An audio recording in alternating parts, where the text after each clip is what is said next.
Welcome back to Highly Respected. I'm your host, Scott Greer. Today we're going to have an incredible and jam-packed episode for you guys today. So sit back and enjoy. And the first topic today is going to be the UK riots. The next topic is not going to be this one. We have two different Cognitive Elite questions from. The next topic we're going to have is no Cognitive Elite questions from, but I want to discuss that. That was the second topic, which is going into Kyle Rittenhouse and right-wing influencers and what's going on there. That was supposed to be the main topic today, but the UK riots broke out, and obviously that's the bigger news, so we're going to discuss that first and go into what that's about. So we have two different Cognitive Elite questions about it today. One from K-Max, who is always eager to ask questions. And the second comes from John Chandler. John Chandler asked just a general question, so we'll get to that first. K-Max has specific questions, which I'll cover in a moment. John Chandler asks, I've been catching up on it and wondering if you could talk about the news coming out of the UK. Judging by the many clips and the number of our guys posting about it, things seem quite intense. Is this a sign that the Brits today are finally recognizing that Enoch Powell was right and something seismic is coming? Or will it ultimately be just another victory for a team? Nothing ever happens. I think it is a happening what's going on, and it's similar to what happened with Ireland last year, where Ireland, they were upset about migrant violence and a lot of the things that are happening, and then the urban working class, white working class, took to the streets to react to the migrants that are there and they feel are placed in their communities. So we'll have to go on what this inspired. One thing is that everyone was universally positive about the Irish protests. For some reason, a year later with the same type of inspiration, what was inspired this was not Palestinian protests, had nothing to do with Iran and Israel. It was entirely the fact that a Rwandan immigrant stabbed to death 3 children at a Taylor Swift themed dance party or something that was going on the street, or an event for kids. And he's 17 years old. He's about to turn 18. And he went and stabbed several people, and 3 of them were children, and 3 of them died. And so that outrage over this is what caused British working class to take to the streets to, target Muslims and to protest outside of mosques and to vent their fury over what their government is doing. And so I think it would have been, and if you compare this with Ireland, everyone was like, this is awesome, this is great. I think some people were like, I would be like, I don't think this is going to lead to dramatic political change, but it's nice to see people to express their displeasure at being replaced. With this, the UK, man, there's, everyone's going all over the place. I had one where, as these 2 Muslims were beating up some guy, and then a bunch of teenagers jumped in to beat them up, white teenagers, and I was saying the Anglo-Saxon has awakened, and there was this guy who, thought I had been, just signed up for Mossad to tweet this, and that, don't fall for this, don't fall for standing up for yourself. I was like, what? I don't think these kids were doing anything for Israel or anything to do with Iran or Palestinian stuff. Like, this is not a backlash to Palestinian protests. This has nothing to do with what's going on in the Middle East. This has entirely to do with what's going on in Europe and the West about mass immigration that their governments are refusing to control or encouraging, and that they're not listening to their native core populations. And this is something that's happening throughout the West, and this is that people are getting upset about this. And so they're really angry that the fact that some migrant can go and stab 3 kids to death. That would make anyone angry. And so they're going to protest. And so I always say, whether, the real issue is whether people are thinking that this is a sign of civil war, this is a sign the government's going to collapse, because I also had people who were getting angry over a tweet where I said, are the protests going to overthrow the government or lead to civil war? No. I had a lot of people who, once again, are Americans not participating in this stuff at all, saying like, how do you know that? You're cucking, you're a eunuch, you're blackpilling, they're going to overthrow the government. I'm like, they're not. Did the Irish last year do that? No. Does that mean it's totally useless to do this or that this is a bad thing? No, I think, it's not. I don't think it's riots don't really work for the right in the way that they do for the left because the elites and institutions are inherently hostile to our beliefs and to our interests. And when we commit violence or get out of order, look at something like J6, they are more than willing to bring down the state on us. And there are no qualms about it like they have with Antifa or BLM or any of these groups, even Muslim immigrants in the UK. They don't care about that.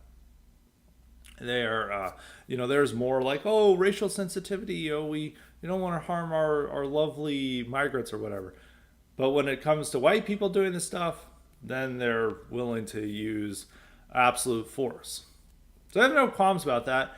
And the state is going to come down hard on these protesters, and they're promising that. The prime minister keeps saying, "Oh, there will be severe consequences," and they're forming police task force to round up all these people and go after them. And they certainly care much more about this than migrants committing murders. Far more than they do. They care way more about these white riots. Even though with the riots going on is that Muslims are taking the streets with machetes and blunt objects to attack whites, many of whom have nothing to do with the protests. They're just wanting to go out and attack whites, but the media doesn't really care about that. It is a full-on racial conflict happening in the UK. So it is definitely nothing ever happens. It is something. And it is a sign of what's going on in the UK and in Europe itself about the type of societies they're building, is that they are much more fragile. They're prone to this racial and ethnic violence, that multiculturalism is a complete failure, as Enoch Powell said. He said, in his Rivers of Blood speech, is that we are importing a problem into our country. And he said this in a speech to what was happening with the racial problems happening in America in the 60s. He was seeing the race riots and all this, the Black Power terrorism and, the backlash to that and Klan, all this. And he's like, we really don't need this in the UK. Now, I think on the level of violence that has happening is maybe not rivers of blood, but it is an unstable society, and it is a society filled with it's a lot of social turmoil created by this. And it is not a unified society. If, they always promise that if we have multicultural society, it'll be more tolerant and more harmonious than any society we've had in the past, than just some homogenous white society. Obviously, that's bullshit.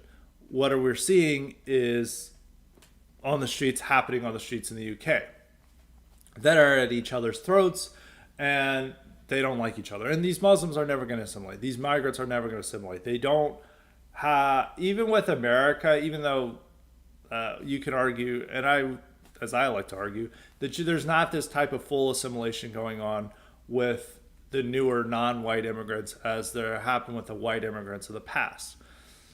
But America is still a little bit different, where there at least is a history of assimilation, and you do have some groups that are rising out of their ghettos and their ethnic communities to merge into the white elites, but then not a white elites, but general upper class. But when they become upper class, they then become anti-white. So it becomes a little bit of a different issue that's happening in America, where the immigrants assimilate, and what they're assimilated to is something that's hostile to the historic American nation. But it is a form of assimilation. They're not as tied to, the old ways of their country in the way that they are in Europe. But in Europe, it's different because it's a much more of a poorer sort. We do have the poorer immigrants coming in. We'll go into that. But anyway, you know what I mean, is that most of the immigrants who are coming here through green cards, a lot of them assimilate eventually to the upper and middle class, and one of them assimilate to a new type of Americanism that is fundamentally hostile to white America, but it is different from the roots. While in Europe, they stick to their roots and their no-go zones, and they have no desire to ever even pretend that they're British or French or German or whatever. and these become parallel societies, as a lot of these nationalist politicians talk about, and they exist as a rebuke to the idea that multiculturalism will build more unity and social harmony and tolerance. Instead, you have all these different societies living in your country, and they have no real loyalty to the country. They have no desire to be a part of the country. They still see themselves as fundamentally Turkish, Pakistani, some other foreign group. Turks aren't really much in the UK, but I'm thinking more just how all these Turks in German-speaking Europe, they've lived there for 2 or 3 generations. They still vote in Turkish elections. They have no real desire to see themselves as German. They still see themselves as primarily Turkish. And so this is what's happening throughout Europe. And the migrants, due to the type of policing and stuff, and also Europe doesn't really have as much experience with the out of control crime and murder rates that America does. And when you see that everyone committing these horrific murders are migrants, there's a lot of European right-wing websites that have collected data on this, and the rates for rape and murder are overwhelmingly migrant in a lot of these European countries. And they could remember in their the last 20 years of going down in a certain neighborhood and it being completely white, and now there's like a mosque dominating the community and it's Muslim majority. They feel much more impacted by it than Americans do, because I wrote an article last year saying that our great replacement is more of what happened in the 60s with blacks driving out whites from the cities. And most of our racial problems in America are situated around avoiding blacks and the tensions with blacks in America.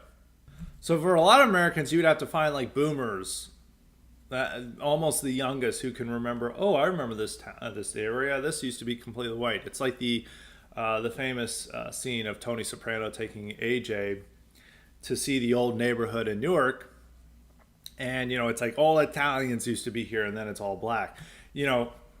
Tony's obviously a boomer who, his family left many years ago, and AJ just doesn't care. And, that's the same for most of the younger generations, for millennials and Gen Xers and, of course, Zoomers. They never really experienced this. And all this happened 50 or 60 years ago. So it's all been done. And then they moved out to the suburbs, and then that's their area. Now, there are places in America, a lot of rural places, where they're now experiencing this, but it's a very different, level to it. The Hispanic immigrants have a much different impact than Muslim migrants, because Hispanics just kind of keep to themselves. There's not a giant mosque for them. There are some places where, in some rural areas where there's now a giant Hindu temple, but there's even still differences between Indians and Muslims that are happening in Europe. So, but these are people with long ties to those communities, to their neighborhood, and then just this completely new population pops up and takes over quickly, and people who are even millennials and Gen Xers can remember when their town neighborhood was 100% white, and now they're experiencing this. And it's not tied to civil rights like the stuff that was going on in the 60s for America, where some whites would just they've been oppressed for so long, it's nice they can move into our neighborhood. There was a few whites like that, and then they moved there. It's like, oh shit, we need to move. Our schools have gone from good schools to bad schools. And so then they would move, and so they would have those changes. And also America still had a massive level of prosperity that was going on. Even though there was a downturn in the 70s, throughout, relatively, there was still a lot of prosperity. There was still a lot of optimism in the country. These migrants coming in and taking over these neighborhoods is also coinciding with a feeling of decline throughout Europe, where their economy feels in steep decline, where they can't afford homes, where they can't have the type of jobs that their parents and grandparents could have, where they feel that there's something wrong with Europe, there is a deep sense of pessimism on the continent about where it's going and what it can do. Very different from what was going on in America, where there was still a social sense of optimism. the late 20th century when many of these changes happened. With Europe, these changes are also coinciding with a deeper level of pessimism going on in Europe, so they're more likely to take the streets. But you got to remember, even when America was experiencing these things in the 60s, there were mass riots. When they tried to bus kids into schools, there were riots from the 50s into the 70s. When they were trying to move into the neighborhoods and these ethnic enclaves and throughout the north, there was riots. So we experienced that too, but it was just 50 or 60 years ago, and now Europeans are doing it. But like in America, those riots and violence did not overthrow the system. So that's something to say. I think it's a middle ground of what's happening. I think it is something important because these are happening nationwide. This is happening all over the UK. And this is something organic. This is not organized by anyone. I think there's a lot of people that, have wanted to be suspicious of this or be wary of it because they feel that there's some connection to Tommy Robinson. But Tommy Robinson is on vacation in Cyprus right now. So he's not even responsible for this. No one is organizing this. This isn't like J6 or Charlottesville. These are just people taking to the streets because they're really mad about 3 white kids getting stabbed to death by a migrant. And it's just completely organic and just a pent up frustration that has been happening among the native British. So I think that's why you always have to sympathize with it, but it's not going to accomplish what some people think. Because with the idea of just it's going to lead to civil war or stuff like, Elon Musk is like saying civil war is imminent, and then Ashley St. Clair is like, we're watching Empire in decline. The Empire declined a long time ago. The Empire ended in the 50s. The British Empire ended with the Suez Crisis in '56. So I think that's 68 years ago. So I don't think you have to really worry about watching it decline now. But all those people saying this stuff, it's more just the right-wing content farmers who are always trying to pitch like the most over the top and exaggerated hyperbole to their audience to get them pleased so they can get more likes and retweets. And that's just the nature of Twitter right now, or X.com. And so people are getting into that, but it's not going to lead to civil war because, one, there's no leadership. There's no organization for these people. Like, who are they going to turn to for the leaders? There are no leaders here. Tommy Robinson isn't even really a leader. That's like the closest thing to it, and obviously people, or not obviously, but some people have problems with him. So there's no force behind that. And Western societies have experienced riots all the time without it leading to civil war or the government being overthrown. Now, we had mass riots in '68 after MLK died. Did that topple the government? No. So will this topple the government? No. And especially when the elites and institutions are fundamentally opposed to this. And also, some people are saying that this is like 80% of the population. This is the majority. This isn't the majority. It is an expression of a violent expression of the majority's displeasure towards immigration. But I guarantee you, if you see the polls, the majority is going to disapprove this. And the UK just voted for the more pro-migrant party to take power in Labour. So when they actually were given the choice of who they want in charge, they picked the pro-immigration party. Conservatives obviously haven't been doing much on immigration, but they are at least the ostensibly immigration restrictionist party. They failed to do their job, and that's in part why they were lost power. But look at what the British elections were like. So you just people. There's kind of this V for Vendetta theory of political change. I like to use this a lot, but if you've ever seen the V for Vendetta movie, it's better to focus on the V for Vendetta movie than the graphic novel. And anyway, more people have seen the movie than the graphic novel.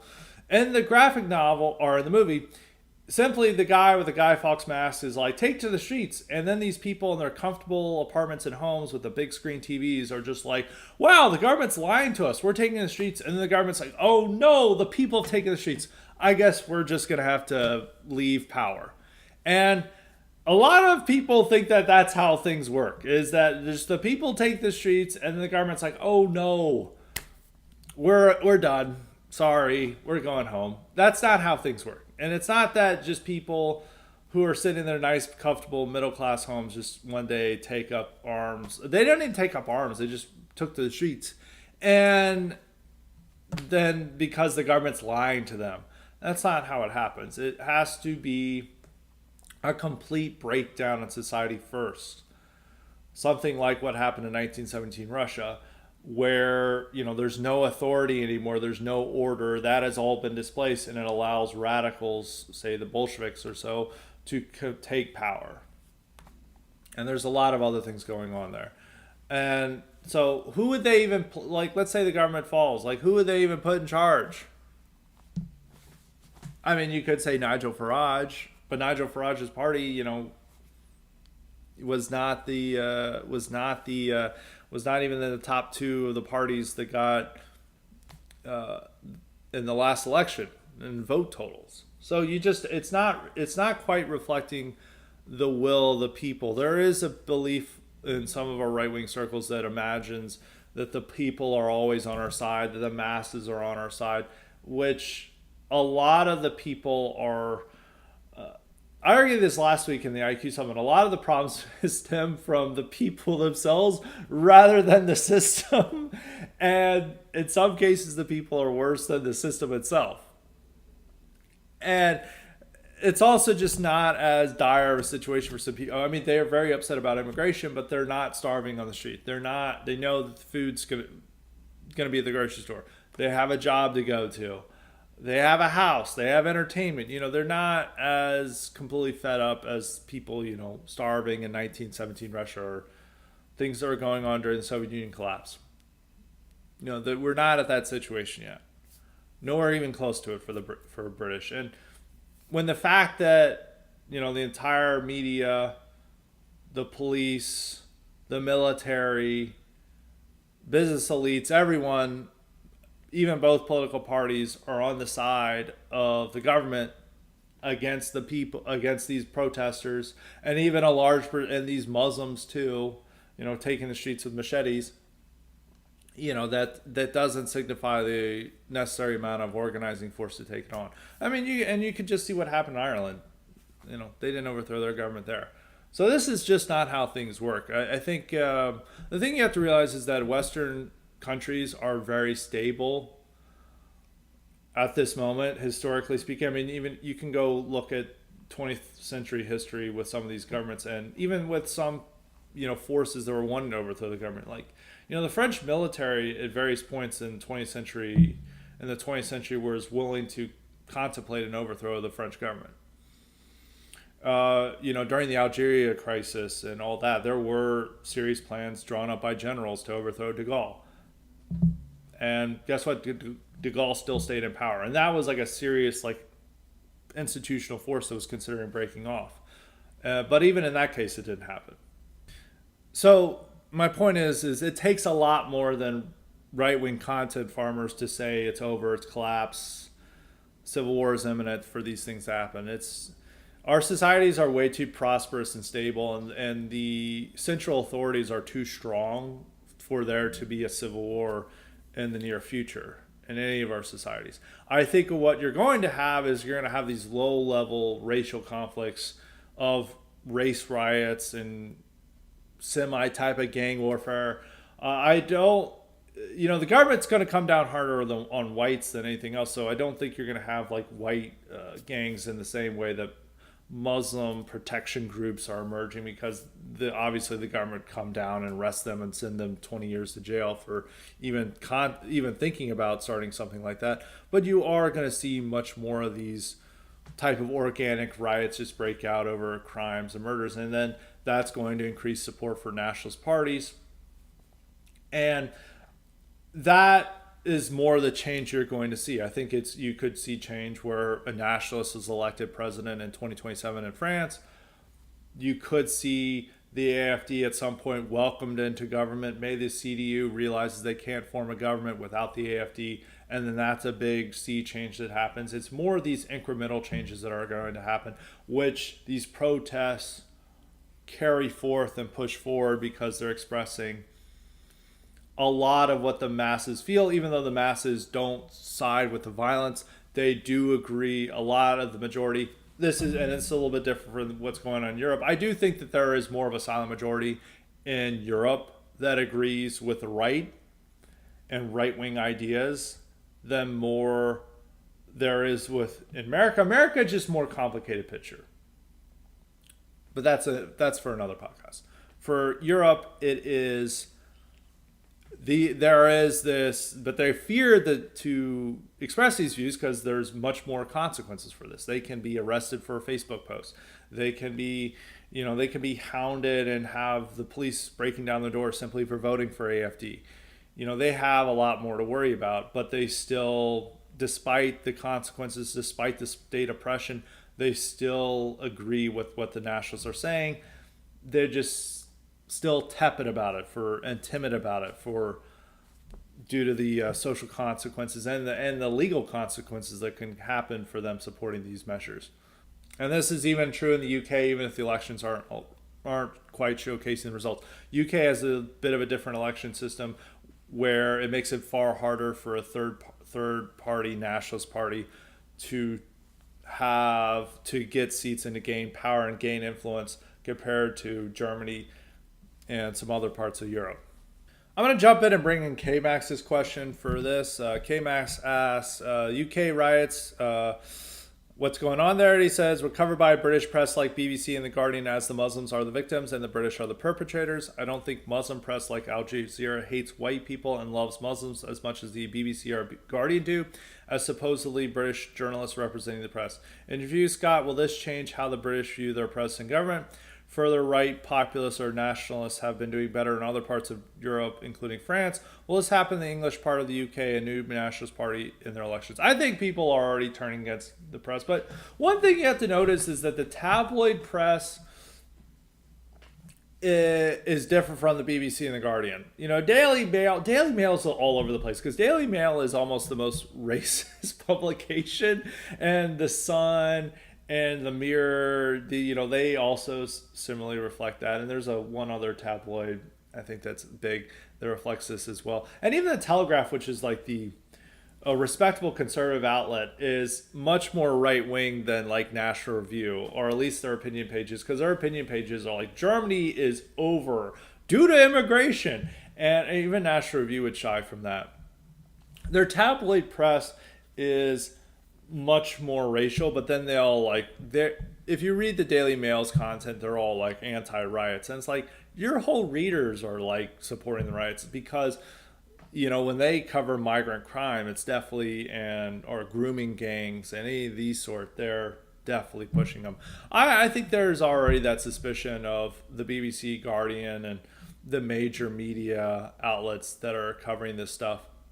The Guardian has always been a very left-wing outlet. It's like complaining that HuffPost hates white people. It's always been. But the BBC is supposed to be their fair and objective news. It's funded by the government, and it's very left-wing in how it covers it. So obviously, I think there's suspicion of the press and government all across the West. This will encourage that. On the matter of nationalist parties, as we're going along with, as I said, it's harder for a nationalist party to get into office because it's not proportional. It's not like they have a national vote and say the Nationalist Party gets 10%, then they get 10% of the seats in Parliament. In the UK, it's a little bit like America, where you have a seat, you put out candidates, and whoever gets the most votes, it represents that seat. And it's the two biggest parties, Labour and Conservatives, with a minor third, and the Liberal Democrats are able to have the ability to win those seats much more than a third party. And so that's why it's there. France is a little bit different, but I don't want to bring in France. It's now where the National Rally is now capable of winning this. Also, the fact that their parties, completely change. All the parties that were big, even 10 years ago, are no longer there. Macron's party was completely invented by Macron in his 2017 bid. National Front was National Rally was front or was National Front. This left wing coalition is something new. The center right party, they always change the name, and I'm pretty sure they have a different name from what they did 10 years ago.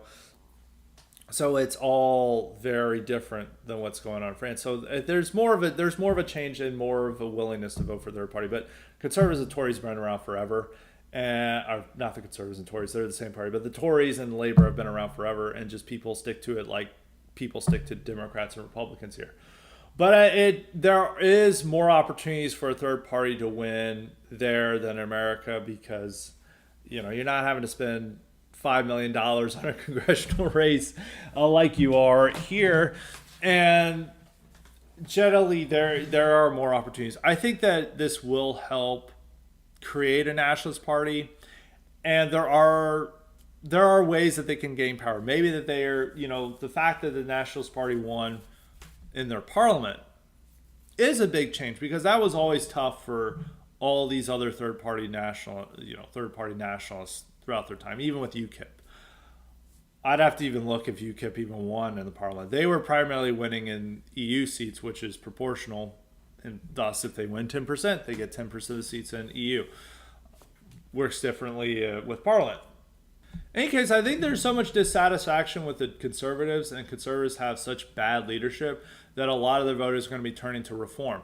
Now, what could happen is that reform and conservatives merge with Nigel Farage having a leadership role. And Nigel Farage is not perfect, but he's literally the best the UK has in terms of like leadership. And you just have to settle with the leadership. It's like with Trump. Trump is the best America has. And he's our leader. We just have to take what we have, what's given to us. And we can imagine someone better, but this is what we have.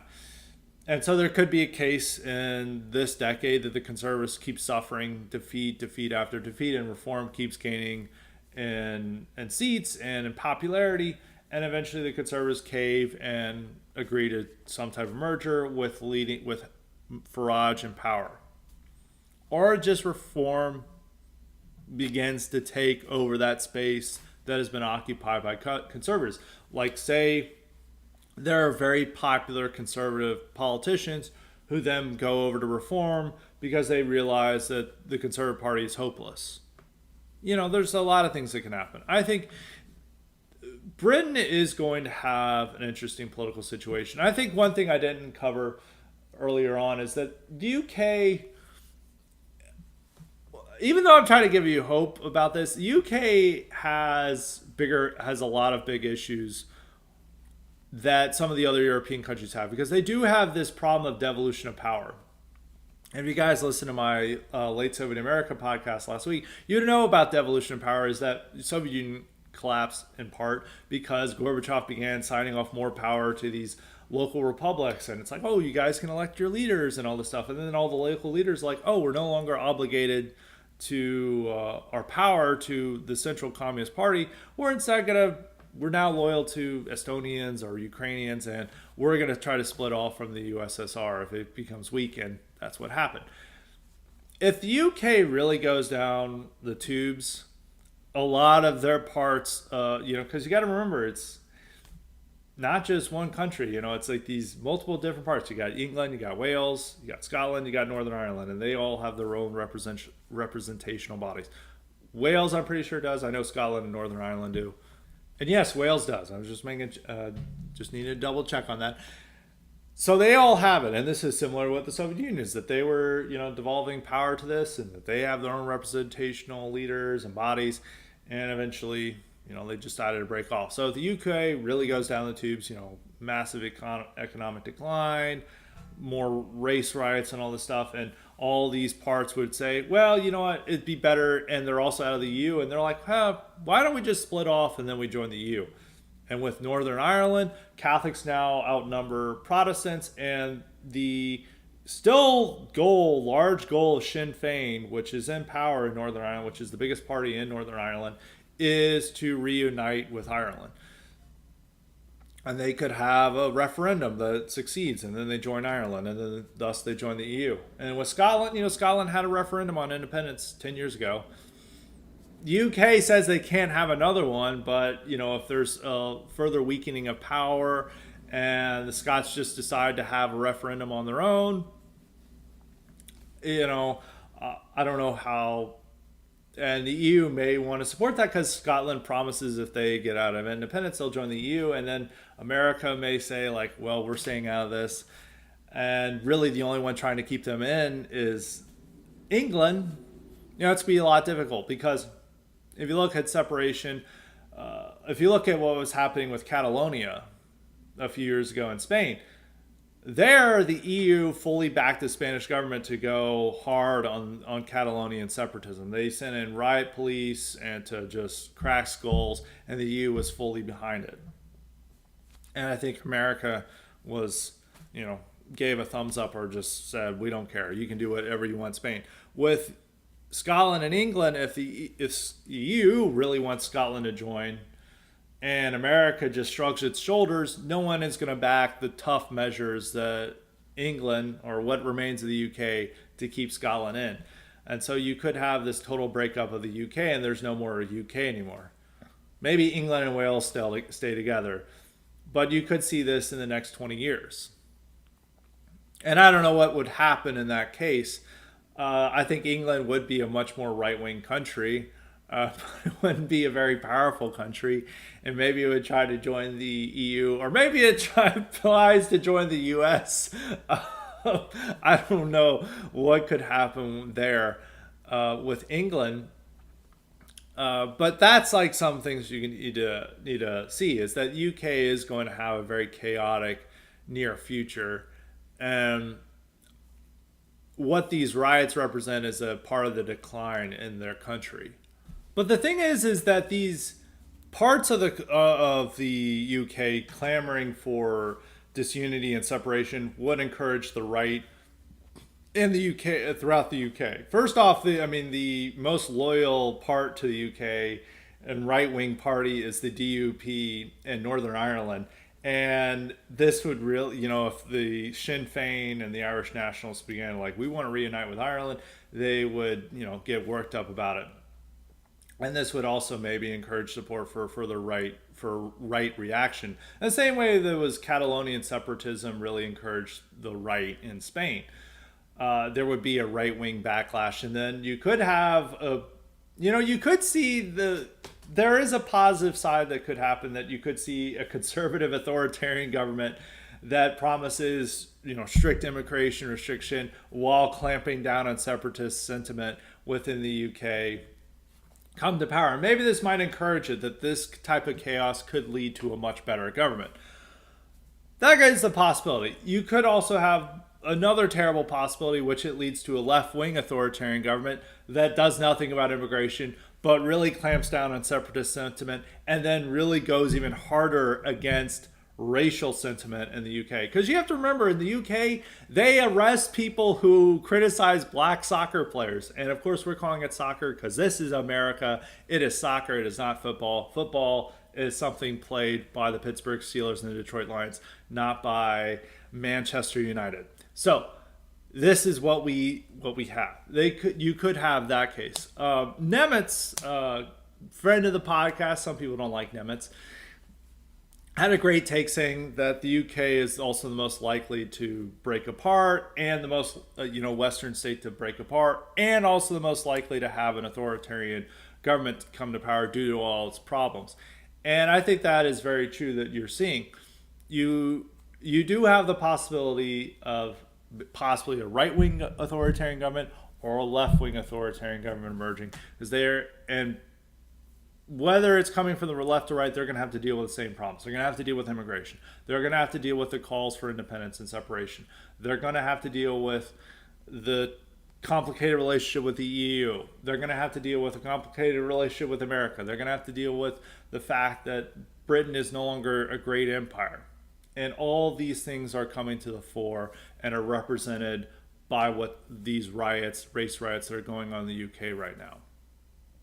So it's an interesting country. I wouldn't say it's over, because one thing is Britain is still 82% white. we haven't been over 80% white in a long time. in America, and very few people are ever saying like it's over for America. Some people do, but when you're 82% white, and I think when you do have these people, just with one incident are able to take to the streets and protest against their own dispossession, that should give you a white pill. I don't think riots really work for the right in the way that they do for the left. I'll probably expand on this in an article for tomorrow. I'm going to write something about the riots. I probably might take that angle.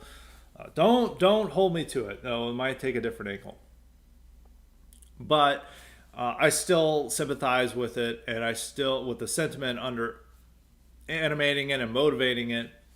Even though I don't think it's going to overthrow the government or lead to anything that the American right wingers are saying, but you still do want that sign of life. You still want that sign of we're tired of taking this. We're not going to take this anymore. Just emerging on its own, and that is something just to be white pilled about. That there are tens of thousands of Brits who get these problems and want to do something about it, and they may not choose the most productive way to do something about it, but at least they're showing their frustration and opposition to what's going on. And they're showing that they get these problems, and they are organizing of a basis of saying that we want a UK country that is defined by the people who built it and were there for generations, and it's not just it's not just an idea like they want for every Western country now. So that is my thoughts on that. So that is it on the UK riots. Now to move to, which was going to be the major perspective, but it's obviously a less important story, but it's still I want to go off on. It is the Kyle Rittenhouse saga. So late last week, Kyle Rittenhouse announced he is not going to vote for Trump. He is going to write in Ron Paul. And some people thought this was awesome because there is a certain segment of right-wing influencers who are trying to find any reason to get off to be anti-Trump. A lot of these people supported DeSantis, and then when they realized DeSantis was losing, they then got back on the Trump train. But now they're looking to get off again, and because they think he's going to lose, because now the polls show a dead heat between him and Kamala, even though they're overlooking the fact that we're having an economic recession right now. The market is tanking. There's a lot of factors that are not going to be helping Kamala, and eventually voters are going to see Kamala and not like what they see. And it's also a dead heat. I'm going to go into this point about this. Everyone is getting worked up about like Trump's going to lose. If you look at the polls, the polling average, it's equal. And guess what? If you looked at the polling average in August of 2020, it looked like Trump was going to lose by double digits. Looked at the polling average in August of 2016, it looked like he was also going to get crushed. And now people are just like, it's going to be a Kamala landslide because they're showing it about equal. She's getting a new candidate bump. The media is going, full bore into promoting her. They're getting they're paying social media influencers and stuff. Calm down. Stop being hysteric. But this is what's driving a lot of people into Rittenhouse support of what Rittenhouse decision and being anti-Trump is because they all think that Trump's going to lose, and instead of trying to be rational and being masculine, because it's a very feminine trait. A lot of these right-wing influencers are very feminine. It's always pants on fire or really more not pants on fire. Well, they are lying a lot, but they are, the house is burning down. They're shrieking. They're in hysterics 24/7, and they're trying to whip up their audience into hysterics. And they don't stay calm and rational, and instead they just go full on into feminine hysterics. Very womanly behavior that we're seeing from a lot of these guys, and they're also following the herd. They're not following facts and logic. They're following the herd. They're like, oh, my audience thinks he's going to lose, so I'm going to go. It's done. Trump is over for various reasons, and it's done. And then when November 6th, when Trump wins, these people are going to be, oh, I knew Trump was going to win the whole time. Guarantee you that's what all these people are going to be like. But anyway, with Rittenhouse, as part of this, there's he decided he's going to write in Ron Paul because of Trump's bad record on guns. His bad record on guns is simply he banned bump stocks. Were any of these people owning bump stocks? No. You can argue whether you need them or not. I think few people have them. You still are able to own an AR-15. The gun rights in America are at their most free. We'll say the most free they've been ever. You've got all these states with open carry.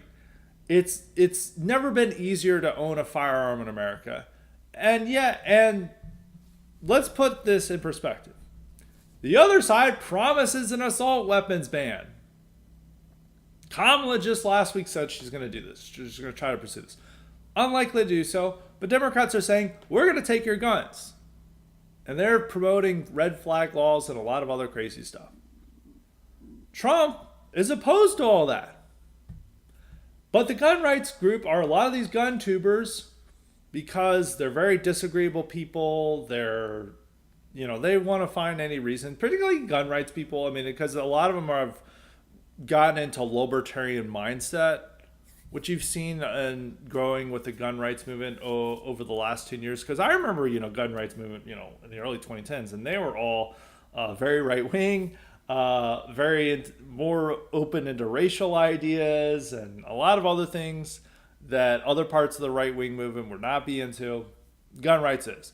But now I see a lot of these gun rights guys, big accounts on Twitter, and they're promoting illegals owning firearms.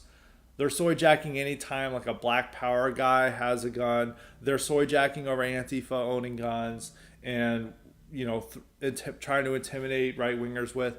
And I'm just like, and these guys, the illegal stuff was just outrageous. And these people were like, illegals need to own firearms to get back at the pigs and ICE. It's like, hold on, we support ICE. Those are the good guys, not illegals. Illegals aren't even supposed to be in this country. These guys are just into this stuff. And so this is like the gun rights maximalism, where everything is about their favorite toy than anything else, and anything that limits their ability to get accessories for their toys. Because you got to realize a lot of these gun rights guys, Rittenhouse is an exception because he used his gun to protect himself. So Rittenhouse accepted. But a lot of these guys, they're never going to use their firearms. It's just about a toy collection they're assuming. It's like, I used this term one time, gunko pop collectors. And a lot of the times that's how they react to this stuff. It's very Reddit in what these guys do. And they're never going to use these guns to overthrow the government. But they will get really involved into the movement. And then they will begin advocating for illegals to own firearms and soy jacking over black nationalists having the ability to own guns, and then them wanting convicted violent felons to own guns, and all these terrible nonsense.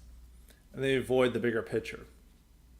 And so that was what's been motivating Rittenhouse to do this, because there is a certain section of the gun rights movement and gun tubers who are wanting to turn on Trump, because it's turned into an entirely single issue voter block where they ignore all other issues, and they're very bad on some issues like immigration and crime, and similar to what's happening with pro-lifers, and that they're all just like the right needs to be focused on my issue and forget about anything else.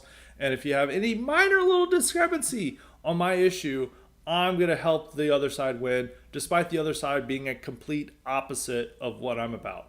Similar with these pro-lifers who are like, we're not going to vote for Trump. And it's like, the other side is promising abortions up until the moment of birth. And they want that for every state, every 50 states. And it said you don't like the Republicans that want to help states ban abortion, but you don't feel it goes far enough, thus you're going to help the other side, which is at the complete odds of what you want. Similar with gun rights people. It's like, well, they're not good on this little issue, so I'm going to help the other side win. And then they imagine that all other issues should come secondary to their pet issue. So with the Rittenhouse, I need to get back to our overall view of this. There's two things to discuss here. There's the sentiments that are motivating people to want to be anti-Trump or turn on Trump, and why that's not very smart for a lot of these people. And then there's the second about the uproar over Rittenhouse rightfully changing his mind, and then people like, this is right-wing cancel culture. How dare they do this? So those are the two arguments to talk about. So I've been discussing the first part for now, so I'm going to finish up discussing that. As I said before, some of it is just motivated by desire for engagement. They're bored with Trump, or they feel that they're not getting what they primarily want from Trump. And a lot of these guys are driving the particular over Rittenhouse, who are cheering, who are soy jacking over Rittenhouse, turning on Trump, were DeSantoids. These professional DeSantoids who are on social media 24/7 predicting that Trump was going to lose. Even after Trump won in Iowa, they're predicting that DeSantis would win. And then when DeSantis lost, they adopted this anti-Trump personality, and they've decided to stick with it. And so they just want anything to complain about Trump. And also there's this feeling that Trump is going to lose now. Stupid. You never know what's going to happen in an election. But guess what? You shouldn't blackpill yourself. You shouldn't say, it's over. Everyone, because there's always this desire to go into feminine hysterics on our side, despite all the guys like, we're deep, masculine, and stoic. Instead, they're like, oh no, it's over. I'm done. It's time to, we're lost. And it's like, we haven't lost yet. Let's have a positive attitude. Let's white pill ourselves into this. Because we don't know what's going to happen. There's nothing guaranteed with the election. And it doesn't look that bad. But I don't know, people, it must be the time of the month for a lot of the people. I don't know. Any case, that's what's happening there. So that's the motivation. Now we're going to go to the single issue voters, which is is more interesting. I think with the right-wing influencers, a lot of them are... I made this point with the liberal media. Liberal media knows, and a lot of the liberal constituencies know, that they gain power and influence by Democrats being in power and by being in charge, by winning elections. Right-wing influencers, they don't have the same motivations because they don't really represent a constituency. They're just people on the internet. And a lot of times it's about just entertaining their audience than actually achieving political gains, because the way they make money is by offering the most entertainment. And that's why they get into outrageous conspiracy theories and promise that, UK is going to go into civil war, or it's going to be overthrown, and they just hype their audience up. And then they're always proven wrong with their unrealistic scenarios. But the fact is they're never punished by telling people what they want to hear are these exciting fantasies. People only get mad if you promise them something boring that's going to happen and looks likely to happen, and you confidently predicted, such as Biden is not going to drop out. And then people are like, how can I trust you? And then they're like, I trust the guy who said that space aliens are going to replace Biden with Big Mike. And they're like, well, he's always been right. That's generally what the competition is on the right-wing analysis that people want. So it's a desire for an entertainment engagement. And I think with some of these people, they think that it's boring to be promoting Trump right now. They think that there's an opportunity to be anti-Trump, so they're taking that. And a lot of these guys are thinking about their bottom line, and they think that maybe Kamala will be better for business than a Trump presidency will. I think that's a stupid bet, but some people are making that. But they're hedging it. I mean, a lot of these guys, people don't hold people to lines or what they're making in August. So if Trump wins, a lot of these people are going to be, oh, I was pro-Trump the whole time. As there's a lot of cruise cucks in 2016 who were anti-Trump all the way up to the election. And then when the election happened, and then they magically became pro-Trump. And some of them benefited from that. That's just the way the right-wing scene works, is that being at the head of the curve is never rewarded. Being right when the curve becomes popular and then making your voice heard and dramatically switching is where it's at. Because there's a lot of people who are anti-alt-right, anti even mentioning immigration restriction, who have then reinvented themselves as new right populists, and they're making a lot of money through that and getting a lot of attention through that.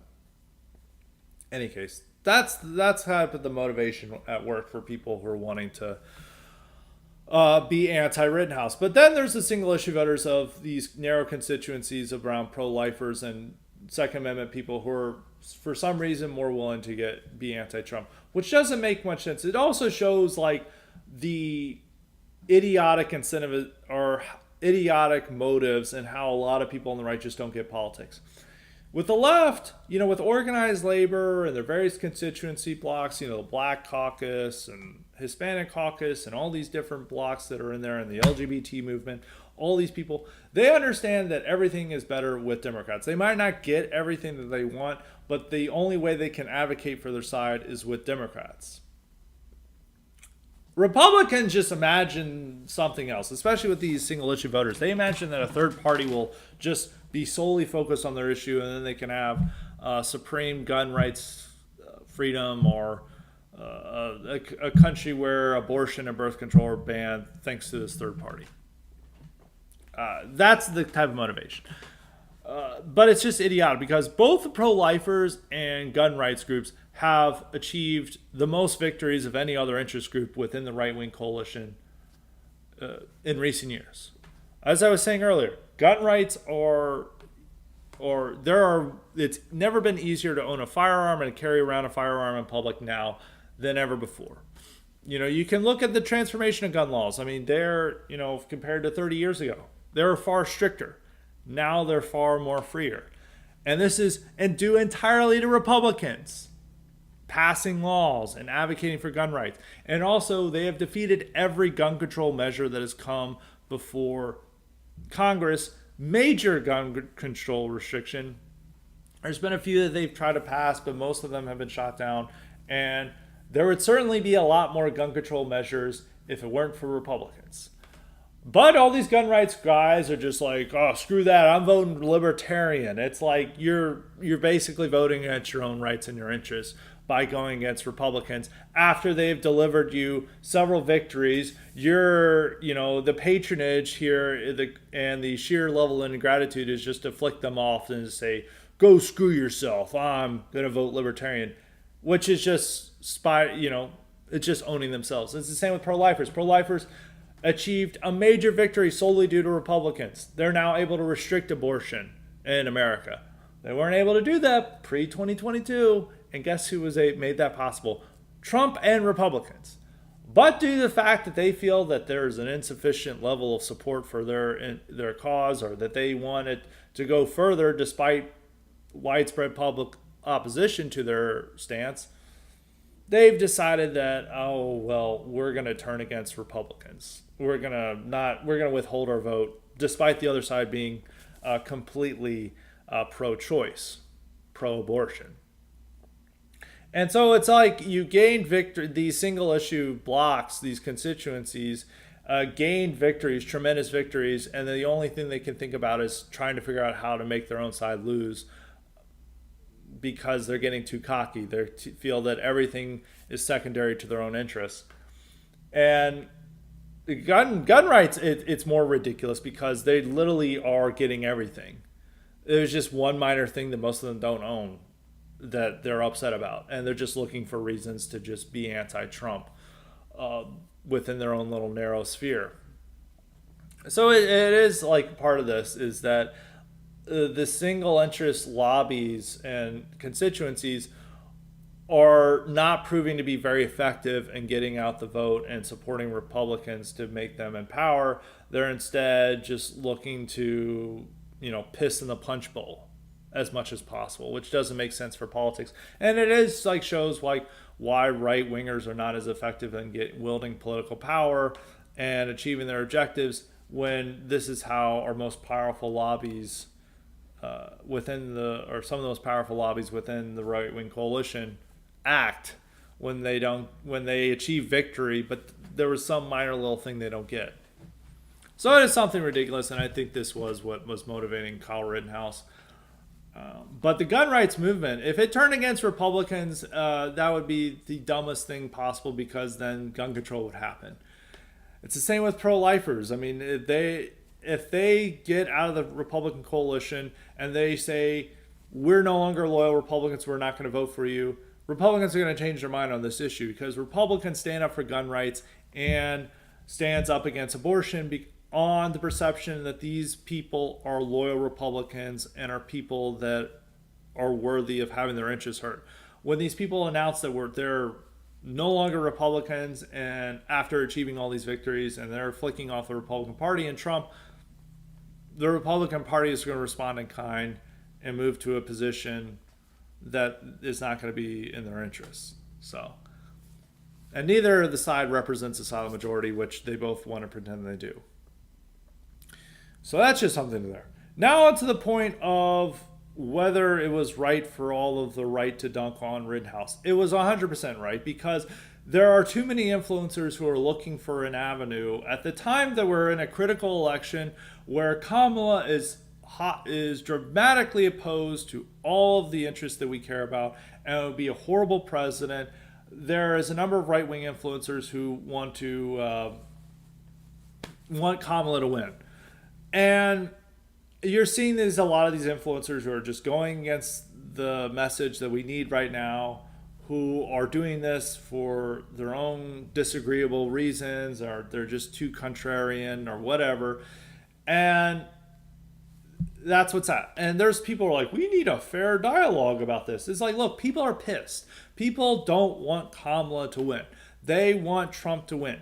And they hate it when these influencers who make their money by appealing to a right-wing audience then say, go fuck yourself, I'm wanting Kamala to win, which is essentially what writing Ron Paul is saying. Then they're going to get mad. And all these people, this is where they get their bread buttered. And if they're wanting to just go against their own political interests, there's going to be a backlash towards it. And the fact that the right needs to make examples, that there needed to be an example made of Rittenhouse. And there wasn't even much. He just got criticized. And then people are like, they're trying to ruin his income. Look, people are not obligated to continue to financially support somebody who pisses them off, who goes against them. This is like saying that the people who are boycotting Bud Light are idiots, that they must continue to buy Bud Light to support free speech, or these idiotic arguments. No, they're not supposed to do that. They issued their concern and their criticism, and then Rittenhouse wisely changed his position. Now, some people are like, this is mob or cult-like behavior. We're in the middle of an election. We're trying to get everyone as a team player. We don't want all these influencers to just be blackpilling their audience and telling them that they shouldn't vote for Trump, and that voting doesn't matter, the election's already rigged. You just might as well not vote. Buy my snake oil product instead, because that's what most of these guys are doing. Instead of telling people to vote or whatever, they've got some new snake oil they want their audience to buy instead. And then if there's not an example made of some of these people who want to really provoke and make a big statement about how they're not supporting Trump, then everyone's going to follow. The fact that the audience is reacting in a very hostile manner to Rittenhouse is sending a message to other influencers like, hey, we've got an important election. We don't want Kamala to be president. We want Trump to be president. It's time to get on board. You can have a lot of criticisms of Trump. He's not perfect. There's some criticism to be made of his campaign. But guess what? He's not going to fire these people. And if you fire these people, he'd probably get worse alternatives. I think some of these people like Lasivita and others are bad news. You don't want them in the next administration, but that will be a problem after the election. Right now, we need people to be supporting Trump. We need Trump to win, because this is for our own interests. It's for our own good. You can have lots of problems with Trump. You can think that we could do better.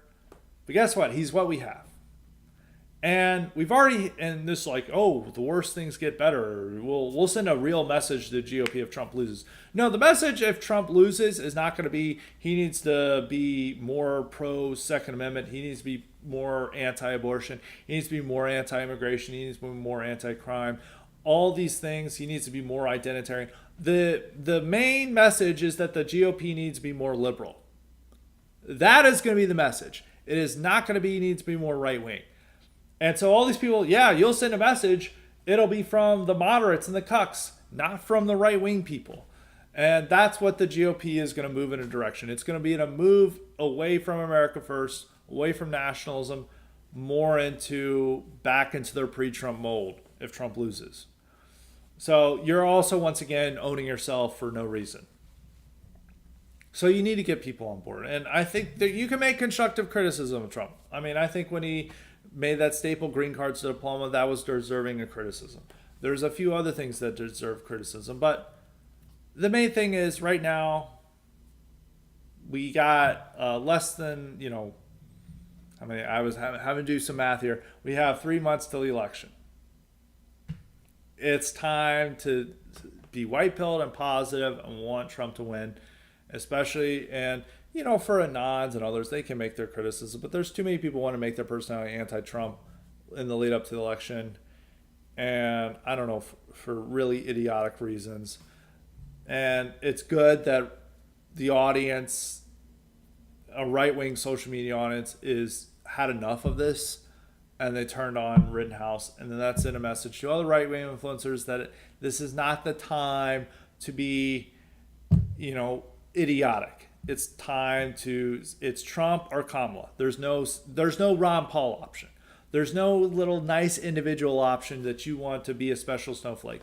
Those are your two options, and if you don't choose Trump, you are choosing Kamala. And people are going to be mad about that, and they're going to call you out for it. And if you don't like it, then go find another way. Then go find another place to make your money. Go find another audience for you, because people are not obligated to continue to support you if you're going against our own side. And it's very stupid, these people who are like, the mob behavior, cancel culture behavior. All these DeSantoids spent all of 2023 and actually after the election trying to cancel and trying to brigade and mob up on people who were pro-Trump and knew that DeSantis was going to lose and were promising purges of people, just like they did in 2016 when they thought that Trump was going to lose the primary. All these people were doing the same, and now they're bemoaning that the mob is coming after Rittenhouse. No, they're just upset that it's a mob against their own interests, against their own side that they're upset about. They don't care. It's standard politics for people to be criticized. I totally disagree with this idea that we can just allow people to write their conscience, to vote their conscience. No, that's stupid. It's time to there's two choices. That's it. There's no third choice. This isn't a genteel debate society. And none of these people respected people who were pro-Trump back in early 2023. They were all like, "You're the enemy. We need to purge you. DeSantis is the future." None of them had that opinion, and that's a standard with politics. They're the weaker side, and they're demanding, we need to allow people to express their opinion. They would not be saying this if DeSantis was the nominee and people were wanting to write in someone else. Same exact people complaining about Rittenhouse being treated unfairly would be at the forefront of the mob. So I think it's a dumb argument. You have choices. Rittenhouse made his choice. People called him out on it for being the wrong choice, and he corrected it. And that's what you should expect. That, the time to have made those choices was in the primary, not 3 months before the election. And so that's my opinion on it. I think it was totally right. I think it's also a good sign that the right can force a lot of these influencers who are really eager for whatever reason to want Trump to lose and to turn on Trump, that if they want to retain their audience and retain their support, they're going to have to be pro-Trump from now until the election, because that's what we need. It's a two-choice election, and there's no third choice. And so people need to be reminded of that. So that is my opinion on the Rittenhouse thing and cancel culture. So we've had a long podcast, so we're only going to have one other question that we're going to answer. Everything else will be for the mailbag. I'll tell everyone who submitted questions for the mailbag that they will be for the mailbag. Actually, we have two questions, actually. I'll take two of them. One is from New England Refugee. he was upset. He said, "Who is the genius that decided that Trump should go to the Black journalist event? This was obviously going to end poorly and not convince any magic to vote red. The entire Democratic Party worship everything they do. They only want welfare, and that is what the left does best. It is infuriating that he was put in this situation. Do you think Trump is actually buying the BS that magic will vote for him, or is it one of his advisors that made him go?" I don't think it was about appealing to black voters. That was not the point. It was about creating media attention for himself and conveying what he the media narrative he wants. And by going there, this is a classic Trump move that he did all the time in 2016. He did something that was so wild and so offensive that like Trump is done. He is finished. It was like him proposing a Muslim ban. Everyone thought he was going to be finished then. Then his poll numbers rose. His political instincts are very smart. By going to this event, he knew he was going to generate a lot of media attention. And in the days leading up to it, what was the number one story? It's that the GOP is anti-childless women and it's anti-women. Instead, he changed the narrative by making bombastic claims about and really funny claims about Kamala, about her racial identity. He had then changed the narrative and having a debate over Kamala's racial identity and showing how inauthentic she is much better than waging a crusade against the childless. And now we've had a whole week-long news cycle about Kamala's changing racial identity and how she identifies and how inauthentic she is. And she'll be whatever she wants to be, depending on the audience. And Trump was able to highlight that. And it was just classic Trump. And he has made the news cycle move away from J.D. Vance, move away from weirdness, back into Trump as a racist, which that was the narrative throughout the 2016 election cycle. And guess what happened in the 2016 election cycle? He won. So it's actually a good event. I am opposed to this type of insistence on black outreach because it's not going to win us the election. But this wasn't about black outreach. This is about an event that he knew was going to generate headlines and create a lot of media attention for himself and shape the narrative in the way he wanted it to shape, and he was able to achieve that. And so I think it was a success. And it was legendary content from it. Dude, that was just some of the greatest Trump content we've had in a long time. So I'm white-pilled by it. I think it was a great move. Nobody else could do this. Imagine sending DeSantis in there. He couldn't do that. Imagine sending, any other candidate, Republican, in there. They would have been getting eaten alive. It would have been a meat grinder. But then Trump went in there and owned the stage. And that's why people like Trump. And so I think you see the headlines now on racists and blah, blah, blah. They did this all the time in 2016. But it was much better for him to have those headlines than to be these weird stuff he doesn't want to campaign on about, like the crusade against the childless or whatever.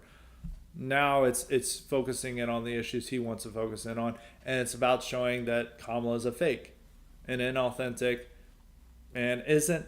And I think even saying she isn't authentically black, it might not work, but I think it will, dampen some of the fervor for her among blacks that she's trying to whip up. And so the final question we have is from Tom. He said, do you think abortion will remain an important issue for millennial women even as they age? It's amusing to think that in 20 years, the people who will be most incensed by restriction on abortion will be women past childbearing age. Yes, I think it will still be. Because, it's still like boomer and Gen X women who are well past their fertility years who are still into this stuff. They feel that like younger women need to have these opportunities that they had. They'll still be committed to it long past their ability to give birth. So it's not so much, it's just they view this as a right that they should have. And that taking away, they view it as an attack on them and as them as an interest group. Even if they don't have the ability to have children anymore. You could say it's like similar with the gun rights group that, none of them are planning to own bump stocks, but by taking it away, they view it as an attack on gun owners. That's a much more limited and niche audience, and it's something that they need to get over, and it's very stupid that they approach it. It's similar to with these elderly women approaching abortion, but that's how they feel. An important thing to understand about American politics is that people react very negatively to the impression that you're trying to take their rights away. Sometimes this is very stupid, but once they get a right or told that they're allowed to do something, and then you try to tell them you're no longer allowed to do this. It's similar to giving a toy to a 3-year-old, and then you take the toy away, and then they throw a huge fit, even if they're not playing with that toy. That's the same what it is with abortion. Same with when you legalize weed, you're never going to decriminalize it. Or it's going to be very, very difficult to decriminalize it because then people are just going to assume it's a right. Even if they're not smoking weed, people really like the right to do whatever. It's very difficult to once a right is given to take it away. And so women view this as part of a very personal issue, as something that they deserve as women, and no matter their age, they're going to keep supporting it. So that is it for the podcast. We've got a lot of other questions I'm going to save up that are more political, are more dealing with the election and stuff for the mailbag on Wednesday. So that should be a really good episode. So be on the lookout for that. So we've got more great content coming up this week. Be prepared to be amazed and have your IQ boosted in the same time. So until next time, stay respected.